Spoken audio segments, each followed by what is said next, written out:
Let's pitch it without the scaffolding. The cool thing is, when you get out of that line and into the castle, you get in another line. So you can buy a ticket that allows you to take photos when you come inside the palace. Make sure you get that ticket because you want to be able to take photos, and remember, lots of people get told off if they don't.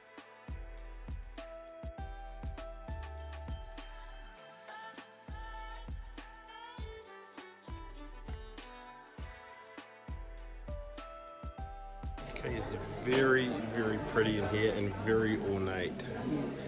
I have to give it to them. It's very pretty. She's not that pretty. Hey, this is the boys and their toys room here for sure. Check out this stuff. There's the old horse over there, bit of armor.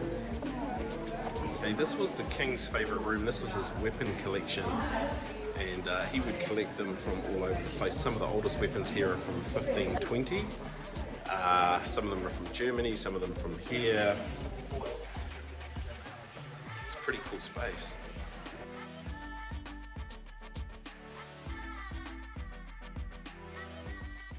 This palace is a beautiful palace. The woodwork and artistry is amazing. A couple of things to know when you go into the tour. Because it's often quite busy, there'll be a busload of tourists ahead of you, a busload behind you. And so typically what they'll do is stage you up so you each get time in a room. The tour in front of you will go into a room, then they'll move forward and out of the room and you get to go into it. Now I love the placement of this mirror. The way it was set up in this room to catch the roof painting was just amazing. But Venetian, everything, oh, it's just beautiful. So just be mindful that you will get spaces where it's empty and you can get great photos and great video, but there are a lot of people around you in this tour.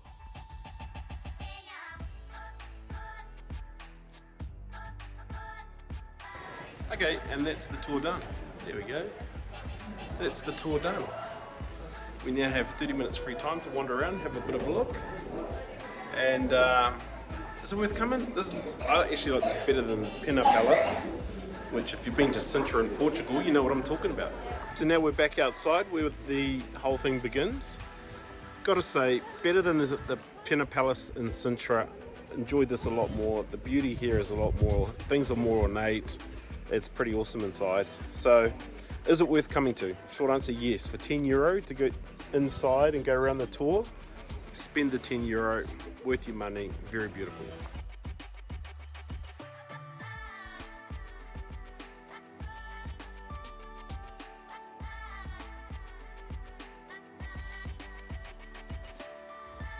Like I said about lines, I can't stand them. The line now starts around here and it goes around the corner, around the bend, goes in there, and then it goes around in there and then carries on here. Oh, come early. So the architecture in this area is back sort of 1890, so it's very pretty. It's not just the castle.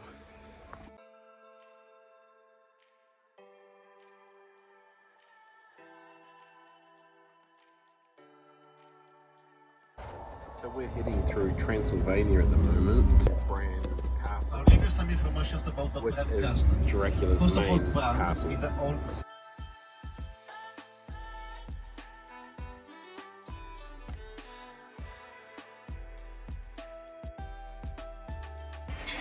Okay, we are at Bran Castle, Dracula's castle, and we are going through to get our throats sucked on.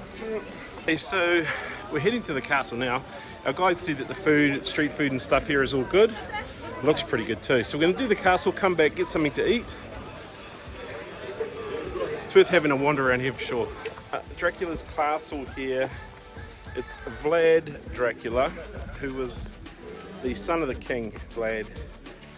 There's quite a yarn behind what the real story on how Dracula came about. There's some rules for dealing with vampires. Don't invite them in. keep a mirror handy so you can check if they are a vampire. Garlic wards them off, as does a cross, and holy water, wooden stake, silver bullets. Those are your weapons. Let's go. Quite look like in the movies.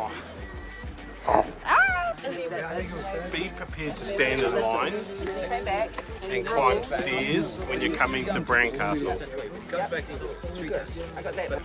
We are about to step over the threshold into the castle. So we didn't just walk in, of course, we asked to be invited in. I said, may I come in? And the lady said, yes, is something stopping you? And I said, I must be invited. And she went, oh yes. So this isn't scary. It's not scary, it's beautiful, painted white. It's painted white. There's no darkness or dinginess. It's not particularly pretty either, like Palace. But it is Count Dracula's pad. Like, this is where he rolled. So there must be something scary here. Okay, if I was going to hide out as a vampire, it's going to be up that narrow staircase with darkened places. That's the spot I'm going to attack you by the throat.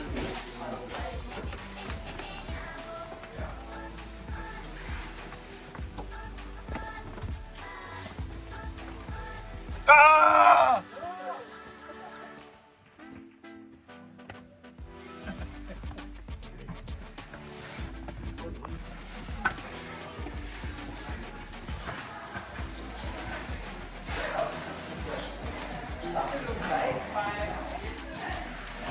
This is a crazy view.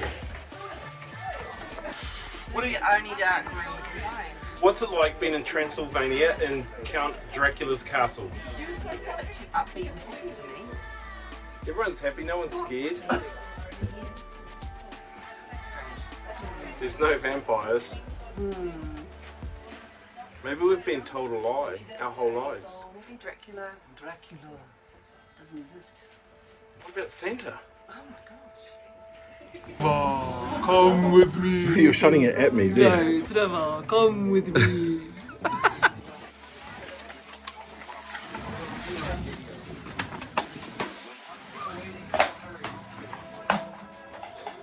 have to be particularly honest, the scariest thing I've seen is Danielle with the torchlight in her face. There are no vampires here, no werewolves. Twilight, it's a joke, it's not even real. So, there you go. So here's my feedback on medieval castle building. They had no sort of design areas in mind. There's no indoor-outdoor flow. Rooms are pokey and small, no open spaces. Just want that big open plan living. You're not going to find that in a castle built 500 years ago. So here's my other observation. These people must have been really short because I feel like I'm going to bang my head every time we go somewhere. If you're a budget traveller like me and Danielle and you get to the wishing well, if you wish there was no security watching, you could make a bit of money for your trip. Unfortunately, security is very attentive. Yeah, watch out, he's watching. So this is the tale of two visits. This is quite different to when we arrived, but when we arrived there was about 15 buses in the car park. It would seem the buses come between 12 and 2. If you can time it right and get here before the buses or after the buses, look at that, no lines, so you'd have the run of the castle to yourself. It's the best view of Bram's castle right here. And I'm getting told off by security because you're not supposed to come in here. And Danielle was too slow to come for our photo. I don't even know what this is, but I walked past it and I have to eat it. Look at that, oh my gosh. Hey, here's a warning. When you go to a market, you never stop at the very first place you see. Unless you're Trevor and Danielle in Romania. We just walked in, stopped at the very first place. And I thought I was getting like a stuff with bread, not like in bread. Let's go. We'll let you know how this tastes. Okay, this sausage. So much flavour. This is a pork dish, but wow. I thought I was getting this with bread, but it came in the bread, and it is so soft and yum. Look at this pork. I don't think it's for the faint-hearted. Look, it's got a bit of a smoke ring almost on it. Not sure how they barbecued this, but it was in that big wok.